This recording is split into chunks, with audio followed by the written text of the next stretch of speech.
Hello दोस्तों, ये second part है वीडियो का। तो मतलब अगर आपने फर्स्ट पार्ट नहीं देखा है तो 1 to लेके 60 तक के क्वेश्चंस मैंने फर्स्ट पार्ट में कवर करे हैं एंड देन 60 से लेके 100 तक हम इसमें कवर करेंगे।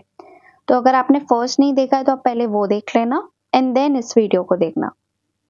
चलिए फिर स्टार्ट करते हैं। क्वेश्चन है, out of the following which is not correct regarding the secondary evidence. तो हमें पता है कि एविडेंस में दो टाइप के एविडेंस होते हैं, प्राइमरी एंड सेकेंडरी, राइट। अब इसके ऑप्शंस देख लेते हैं। कॉपीज मेड फ्रॉम और compared with the original. Second है oral accounts of contents of a document given by some person who has himself seen it. Counterparts of documents as against the parties who did not execute them, या oral accounts of contents of a document given by some person who has himself not seen। तो इसका correct answer क्या होगा? Yes, fourth ही है, oral documents जो खुद उस बंदे ने ही नहीं देखा है, राइट। नेक्स्ट क्वेश्चन पे चलते हैं।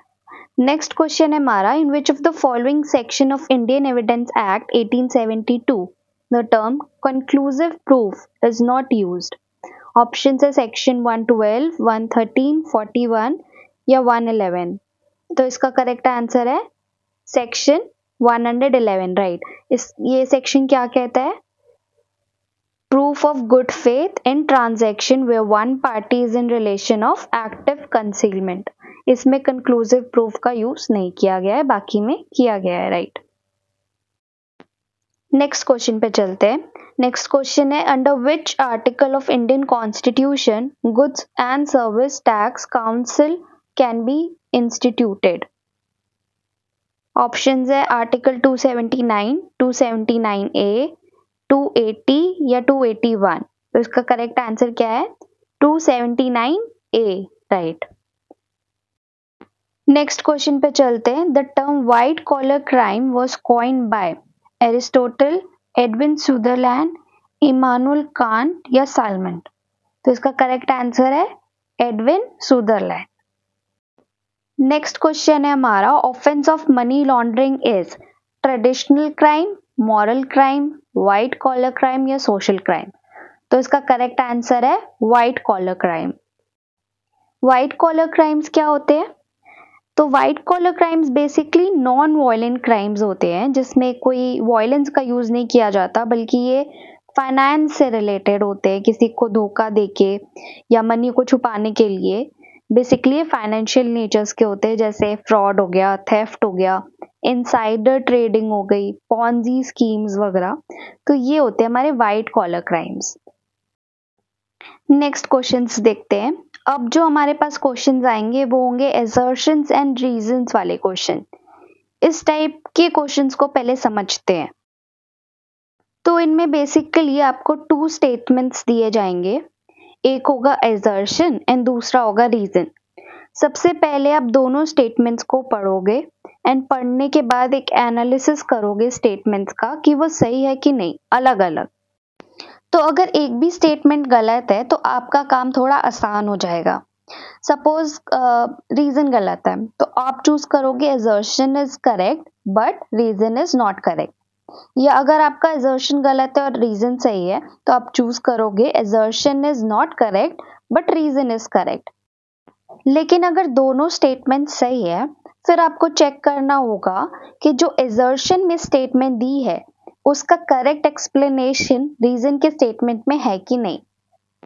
तो अगर assertion का करेक्ट एक्सप्लेनेशन दिया है रीजन में तो आपका करेक्ट आंसर होगा both A and R are correct and R is the correct explanation of A। But अगर रीजन करेक्ट एक्सप्लेनेशन नहीं है, मतलब रीजन की स्टेटमेंट तो वैसे सही है लेकिन उसका रीजन नहीं बन रहा है ऊपर वाली स्टेटमेंट का, तो आपका करेक्ट आंसर होगा both A and R are correct but R is not correct explanation of A। तो आगे क्वेश्चन सॉल्व करते हैं, उससे आपको और क्लैरिफाई होगा कि कैसे ये क्वेश्चन सॉल्व होते हैं। assertion इसमें दिया है ड्यूटीज में be classified into primary and secondary duties and reason है duties are subject to classification. तो आप बताओ दोनों स्टेटमेंट सही है कि गलत है?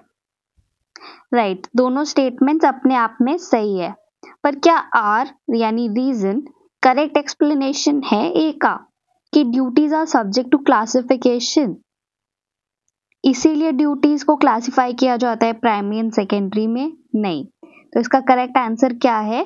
Both A and R are correct, but R is not correct explanation of A. आगे और क्वेश्चन सॉल्व करते हैं, उससे और क्लैरिफाई होगा, राइट? तो नेक्स्ट क्वेश्चन देखते हैं हमारा। एजर्शन हमें दिया है, a person in possession of a thing is deemed to be the owner of the thing, and reason है possession is as good as ownership. यहाँ पे आप देखो, एजर्शन की स्टेटमेंट जो है वो करेक्ट है कि एक पर्सन के पास अगर पोजेशन होता है तो हम मान लेते हैं, डीम किया जाता है ओनर यही है, अनटिल कोई ओनर अपना आके क्लेम करे, right?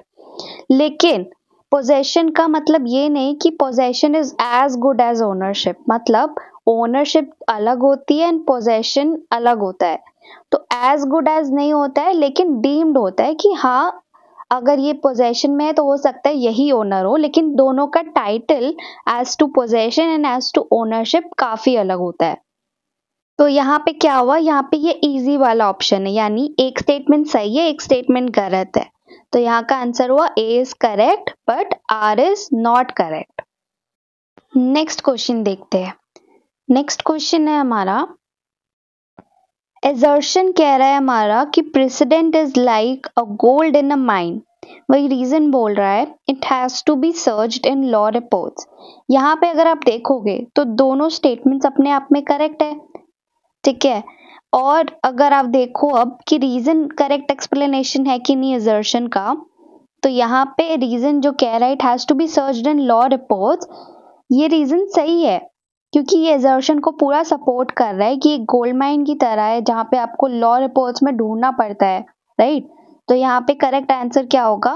A and R are correct and R is the correct explanation of A. Next question देखते हैं। एजर्शन बोल रहा है, x open a hotel in front of Jades hotel, all the customers of Jades patronise x, Z can not claim damages, और reason बोल रहा है there is a Latin maxim डेमिनन sign injuria. हमने याद है ऊपर इसका अपोजिट पढ़ा था, इंजूरिया साइन डेमिने, यहाँ पे है damnum sine injuria which means damage without injury. तो आप मुझे बताओ दोनों स्टेटमेंट अपने आप में सही है पहला, और दूसरा कि करेक्ट एक्सप्लेनेशन है कि नहीं? ये क्वेश्चन देखते ही आपको एक केस लॉ स्ट्राइक करना चाहिए जो कि है क्लॉस्टर ग्रामर स्कूल, जहाँ पे एक स्कूल पे एक टीचर पढ़ा रहा था, वो टीचर ने स्कूल से क्विट करके सामने ही उस स्कूल के नियर बाई ही एक और स्कूल खोल दिया अपना। तो ये सिमिलर केस है कि यहाँ पे होटल में एक एम्प्लॉय उस होटल को छोड़ के वहीं सामने ही अपना एक होटल खोल दिया।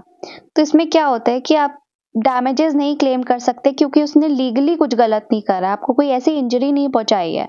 अपना स्कूल खोलना या अपना होटल खोलना वो उस बंदे की पर्सनल चॉइस है, वो प्रैक्टिस कर सकता है अपना बिजनेस एंड प्रोफेशन, उससे आपको इंजरी नहीं हुई है, इसीलिए आप उससे कोई डैमेजेस क्लेम नहीं कर सकते। तो इसका करेक्ट आंसर यही होगा कि A and R are correct and R is the correct explanation of A. I hope अब आपको क्लैरिफाई हो रहा होगा कि कैसे ये क्वेश्चन सॉल्व किए जाते हैं। आइए नेक्स्ट क्वेश्चन देखते हैं। हमारे नेक्स्ट क्वेश्चन का एजर्शन है, India that is Bharat shall be union of states, और रीजन है states have the right to secede. ये पहला स्टेटमेंट तो सही है कि India that is Bharat shall be union of states. कोई मुझे बता सकता है ये कौन से आर्टिकल में लिखा है? तो मुझे कमेंट सेक्शन में बताना, राइट? लेकिन ये जो रीजन है states have right to secede, secede मतलब होता है टू विदड्रॉ, तो ये रीजन गलत है कि स्टेट के पास राइट है विदड्रॉ करने का। तो यहाँ पे करेक्ट आंसर हुआ A is correct but R is not.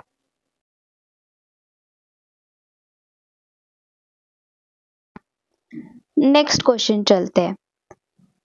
Assertion, laws are only valid if they are just, and reason the aim of law is to secure justice। See यहाँ पे assertion ही गलत है. Law are only valid if they are just. लेकिन यहाँ का reason सही है. The aim of law is to secure justice. तो यहाँ का करेक्ट आंसर होगा कि A is not correct but R is correct. तो ऐसे भी क्वेश्चंस आपको मिल सकते हैं जहाँ assertion गलत हो बट रीजन सही हो. चलिए आगे देखते हैं. Assertion. Government of India is a distinct legal personality. Reason है because it is capable of suing and be sued. यहाँ पे दोनों स्टेटमेंट्स अपने आप में सही है. गवर्नमेंट ऑफ इंडिया एक डिस्टिंक्ट लीगल पर्सनैलिटी है और क्योंकि ये लीगल डिस्टिंक्ट पर्सनैलिटी है इसे स्यू भी किया जा सकता है और ये किसी और को स्यू भी कर सकता है. तो रीजन भी इसका assertion से सही है. एक्सप्लेनेशन. तो यहाँ का आंसर होगा both A and R are true and R is the correct explanation of A. और इसी तरह हमारे assertion एंड रीजंस वाले क्वेश्चंस यहाँ पे खत्म होते हैं और आगे हम देखते हैं किस टाइप के और क्वेश्चंस आ सकते हैं. तो ये हमारा arrange the provisions of Indian contract act 1872 in chronological order section wise. मतलब आपको सेक्शन वाइज इसको अरेंज करना है. जो पहले आएगा वो पहले नंबर पे होगा एंड देन जो बाद में आएगा वो बाद में. राइट. अब इस टाइप के क्वेश्चंस के लिए आपको सेक्शंस पता होने चाहिए तभी आप इसको सॉल्व कर पाओगे. चलिए अब सबके सेक्शंस देखते हैं. आप मेरे से पहले आंसर करने का ट्राई करना. बेलमेंट होता है सेक्शन 148.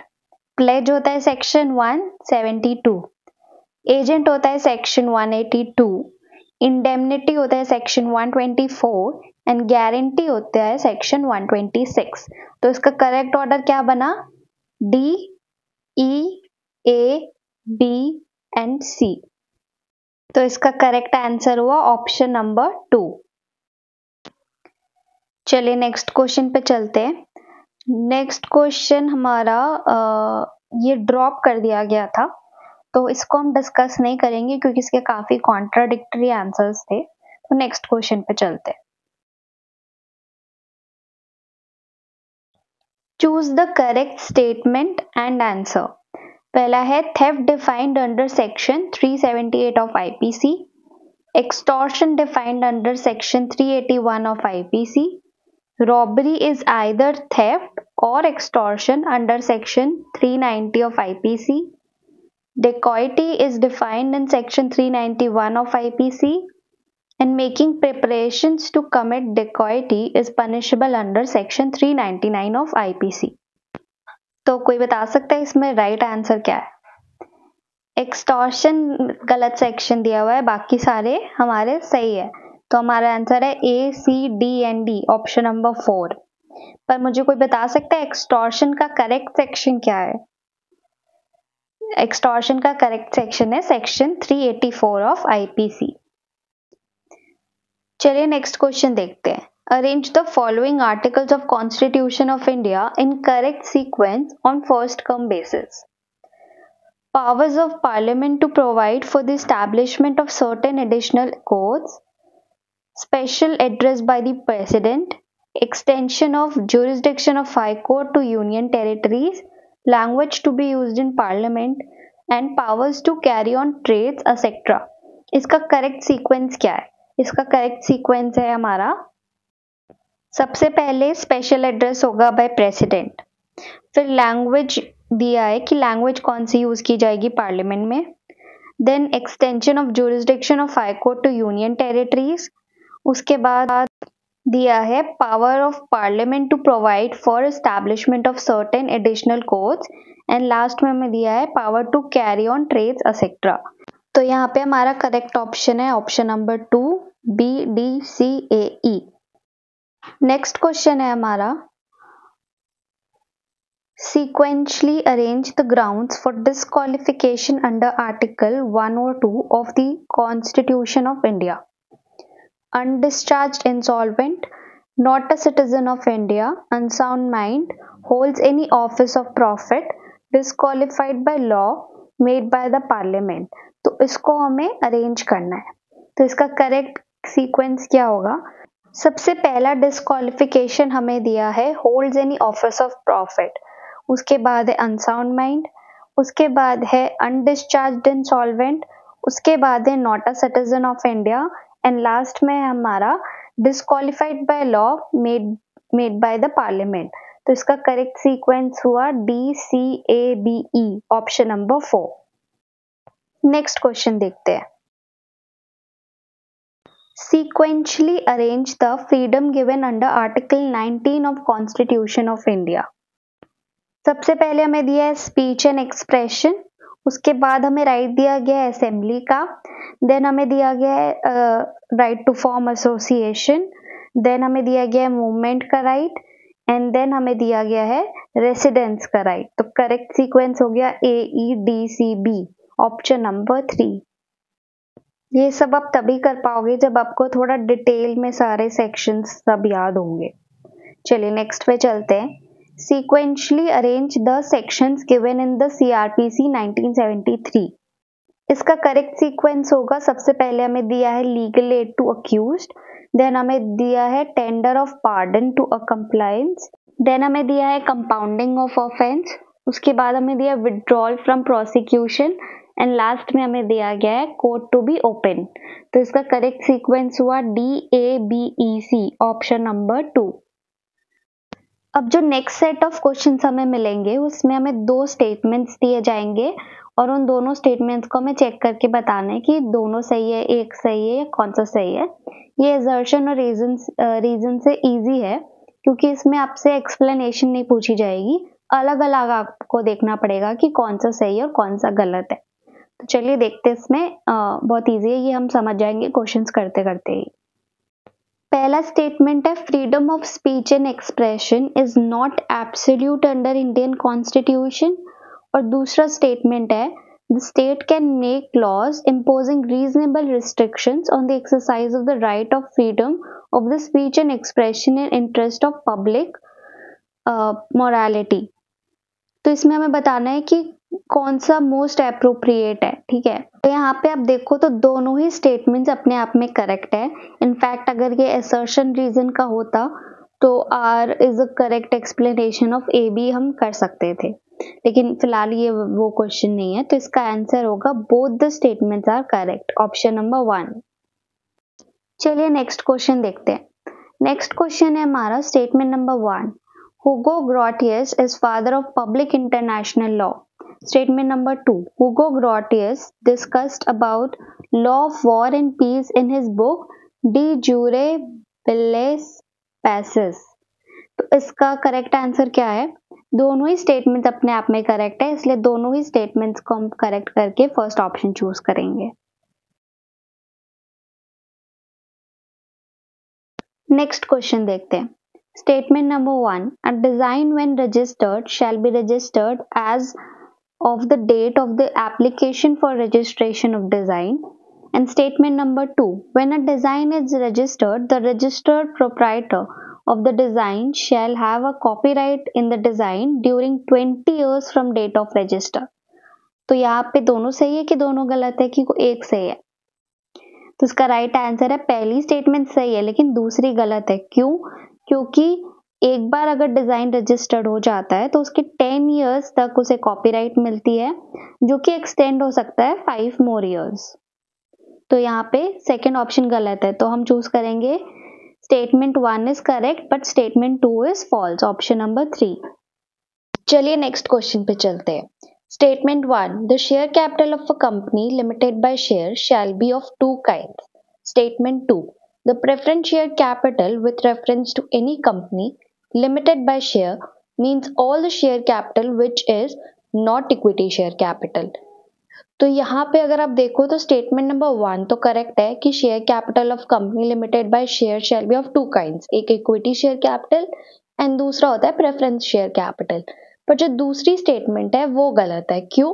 क्योंकि जो ये स्टेटमेंट अगर हम इक्विटी यहाँ पे लगा देते तो सही होती, क्योंकि इक्विटी शेयर कैपिटल वो शेयर कैपिटल होती है जो प्रेफरेंस को हटा के बाकी शेयर कैपिटल को बोली जाती है, लेकिन प्रेफरेंस शेयर्स जो होते हैं उन्हें प्रेफरेंस राइट दिया जाता है।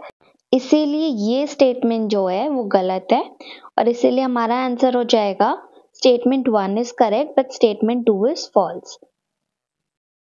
चलिए अब नेक्स्ट क्वेश्चन पे चलते हैं। नेक्स्ट क्वेश्चन है हमारा,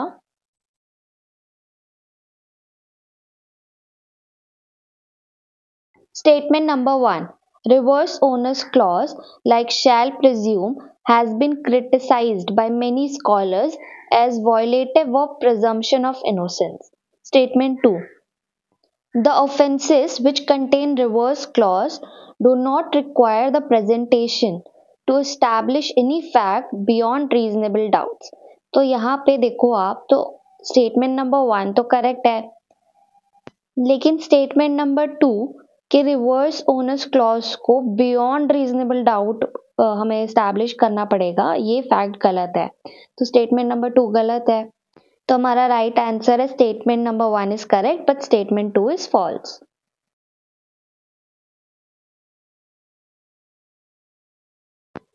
चलिए नेक्स्ट क्वेश्चन है हमारा, statement 1, rape and gang rape of a women under 12 years of age is punishable with death.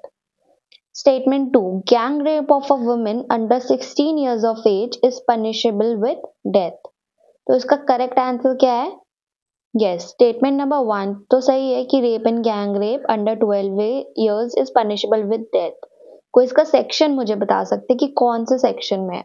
मुझे कमेंट सेक्शन में बताओ कौन से सेक्शन में ये दिया हुआ है, ठीक है। But statement number 2, gang rape of a women under 16 years of age is punishable with death, ये गलत है क्योंकि with punishable with life imprisonment होता है, डेथ नहीं होता। तो इसका करेक्ट आंसर हो गया statement number 1 is correct but statement number 2 is incorrect. हमारा नेक्स्ट क्वेश्चन है statement number 1, 8 judges bench sitting for deciding any case involving a substantial question of law as to the interpretation of Constitution of India is an constitution bench. Statement 2, an appeal shall lie to Supreme Court from any judgment, final order or sentence in criminal proceedings of High Court and Territory of India if the High Court has on appeal reversed an order of acquittal of an accused person and sentenced him for life imprisonment. ये दोनों ही statement सही है, इसलिए हमारा right option होगा both statement 1 and statement 2 are correct, ठीक है। चलिए नेक्स्ट क्वेश्चन चलते हैं। चलिए अब ये स्टेटमेंट्स वाले भी क्वेश्चंस हमारे यहाँ पे खत्म होते हैं। अब और देखते हैं कि और किस टाइप के क्वेश्चंस आते हैं। तो हमारा क्वेश्चन है, arrange the following acts on environmental protection in ascending order of their enactment, मतलब उनके ईयर के हिसाब से हमें अरेंज करना है असेंडिंग ऑर्डर में। तो देख लेते हैं। फॉरेस्ट कन्वर्सेशन एक्ट कौन सी ईयर में आया था? 1980, राइट। नेक्स्ट हमारा बायोलॉजिकल डाइवर्सिटी एक्ट, ये कौन सी ईयर में आया था? 2002। नेशनल ग्रीन ट्रिब्यूनल एक्ट, ये कौन से ईयर में आया था? 2010। फिर है हमारा पब्लिक इंश्योरेंस लायबिलिटी एक्ट, ये कौन सी ईयर में आया था? 1991। एंड लास्ट हमारा water prevention and control of pollution act, ये कौन सी ईयर में आया था? 1974। तो हमारा करेक्ट ऑर्डर क्या हुआ? EADBC, option number 4।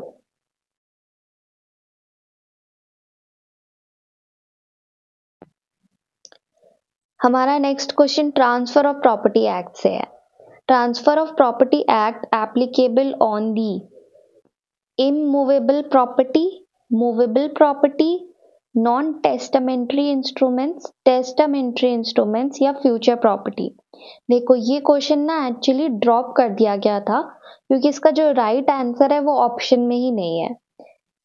आप मुझे बताओ पहले कि कौन कौन सी प्रॉपर्टी एक्ट में कवर होती है। इमूवेबल प्रॉपर्टी कवर होती है, हाँ। फिर हमारा मूवेबल प्रॉपर्टी कवर होती है, वो भी कवर होती है। फिर हमारा नॉन टेस्टामेंट्री इंस्ट्रूमेंट्स कवर होते हैं, पर टेस्टामेंट्री इंस्ट्रूमेंट्स जैसे विल, ये ट्रांसफर ऑफ प्रॉपर्टी एक्ट में कवर नहीं होता। और फ्यूचर प्रॉपर्टी भी हम ट्रांसफर नहीं कर सकते, इसीलिए ये भी कवर नहीं होता है। तो हमारा करेक्ट आंसर है A, B एंड C, जो कि इन चारों ऑप्शन में नहीं दिया हुआ है। तो ये एक्चुअली ड्रॉप हो गया था, पर करेक्ट आंसर मैं आपको बता देती हूँ A, B एंड C होगा।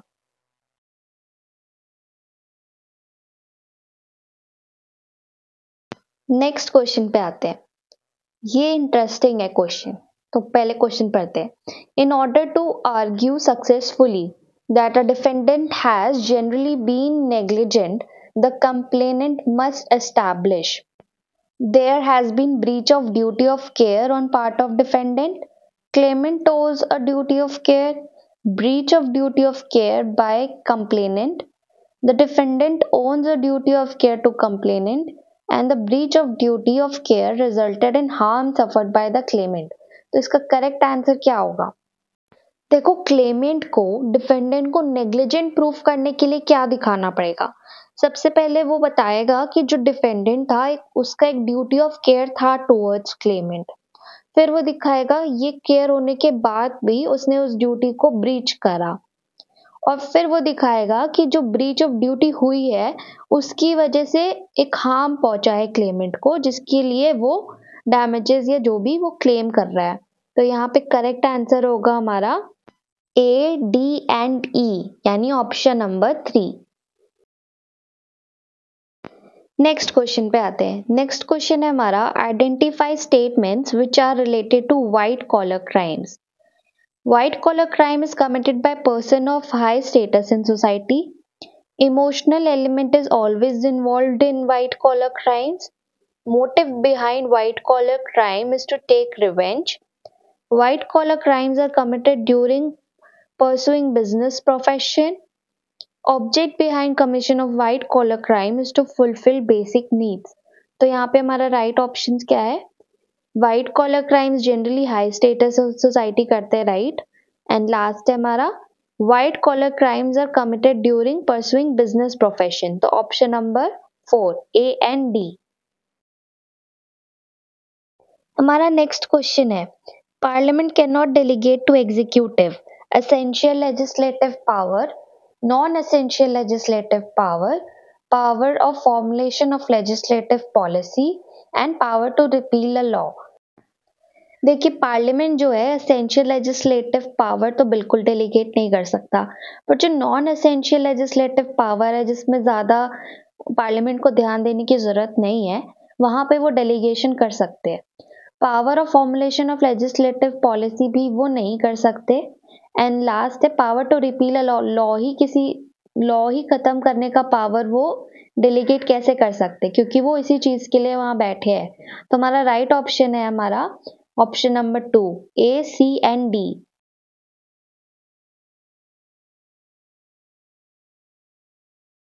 ये जो क्वेश्चन है ना, ये भी ड्रॉप कर दिया गया था, तो इसको हम डिस्कस नहीं करेंगे। आगे चलते हैं नेक्स्ट क्वेश्चन पे। नेक्स्ट क्वेश्चन है हमारा, which of the principles are connected with environmental law? Polluter pays principle, precautionary principle, intergenerational principle या प्रिंसिपल ऑफ इक्विटी। तो इसका करेक्ट आंसर है हमारा, पॉल्यूटर भी होता है, प्रिकॉशनरी प्रिंसिपल भी होता है, एंड हमारा इंटरजेनरेशन प्रिंसिपल भी होता है। तो ऑप्शन है A, B and C, option number 3।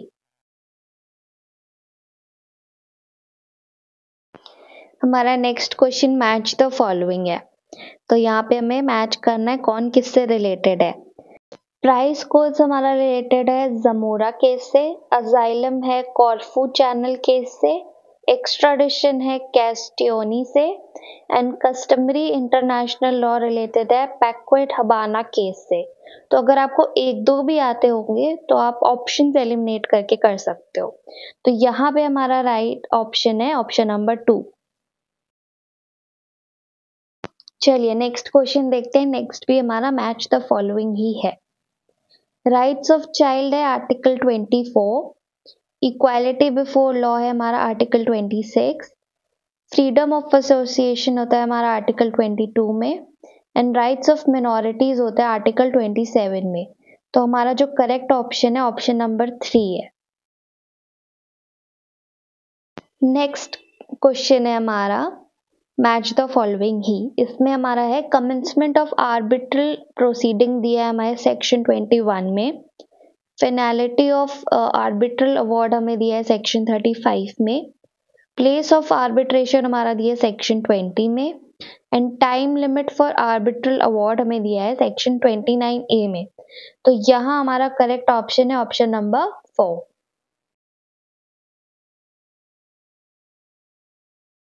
चलिए हमारा अब लास्ट थर्ड क्वेश्चन, ये भी मैच द फॉलोइंग है। अपील हमें दिया है सेक्शन 96 ऑफ सीपीसी में, रेफरेंस हमें दिया है 113 ऑफ सीपीसी में, रिव्यू हमें दिया है section 114 of CPC and revision हमें दिया है सेक्शन 115 ऑफ सीपीसी। ये सारे सेक्शंस तो आप याद भी कर लो क्योंकि ये बहुत ही इंपॉर्टेंट सेक्शंस है, ये आते रहते हैं एग्जाम्स में बहुत सारे। तो इनका आपको मतलब अपील, रेफरेंस, रिवीजन, रिव्यू ये सब पता भी होना चाहिए क्या होता है, इनका डिफरेंस पता होना चाहिए क्या होता है, और इनके सेक्शंस भी आप ट्राई करना याद करने का। चलिए नेक्स्ट क्वेश्चन पे चलते हैं। नेक्स्ट क्वेश्चन है हमारा, ये भी मैच द फॉलोइंग है सेक्शंस पे।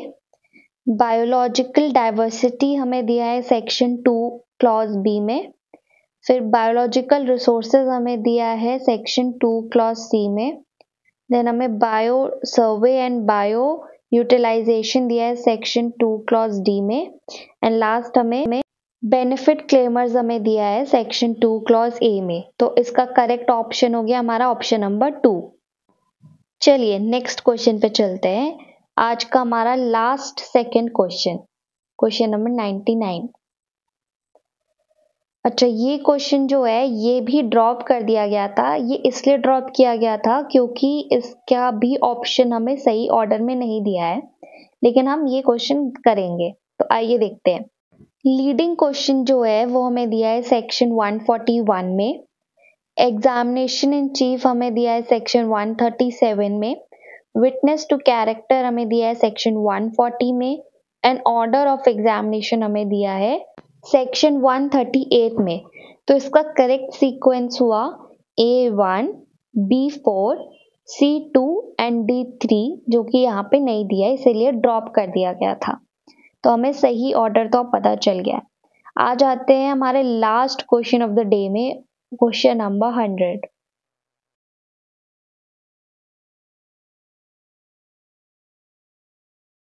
और ये भी हमारा मैच द फॉलोइंग है। Punishment for sending offensive message, ये हमें दिया है section 66A of IT act. Punishment for violation of privacy दिया है हमें section 66E of IT act. Punishment for cheating by personation हमें दिया है section 66D of IT act, and punishment for identity theft दिया है हमें section 66C of IT act. तो हमारा यहाँ पे करेक्ट सीक्वेंस हो गया 4th। तो आज का हमारा सेशन यहीं पे एंड होता है। अगर आपको ये वीडियो इंफॉर्मेटिव लगी, अच्छी लगी एंड प्रेजेंटेशन अच्छा लगा तो please like, share and subscribe the video and follow for more contents. Thank you so much.